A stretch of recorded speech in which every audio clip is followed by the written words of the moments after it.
6 гектар замин, 10 тонн ҳосил дар амин замини бабаракат дилрабону қатъи оилаашон аз ин замин меёбанд, бо чандта оила дастгирӣ мекунанд.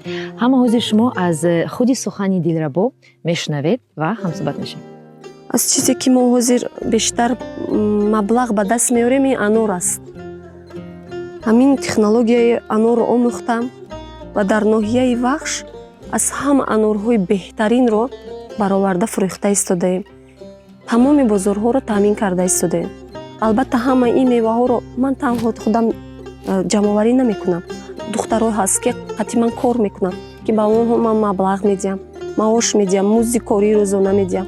аз даромаде ки аз боғ мо ба даст овардем, бо аҳли оиламон мо тасмим гирифтем ки роҳ созем ва якчанд сол пеш роҳ сохта бунёд кардем ки аҳли деҳаи мо бисёр аз ин шод шуданд ва мо ҳам хурсанд шудем ва ният дорем ки дар оянда боз ҳам боғро васеътар кунем, лимон шинонем. барои экспорт беҳад нағз меравад. ман ҳам кори хона мекунам, ҳам ба тарбияи фарзандон машғул ҳастам, аммо кори боғ барои ман ягон душворие надорад, чунки боғи ман ҷои оромии ман аст. духтари тавонои тоҷик будан ё ки дастгирии духтарони тавонои тоҷик чӣ маъно дорад? Шумо ҳам метавонед паёми худро тавассути Навор дар саҳифаи инстаграмии худ аз 24 ноябр то 2 декабр дар доираи 16 рӯзи фаъолнокӣ бар зидди зӯроварии гендерӣ бо хаштеги тоҷикдухтар гузоред.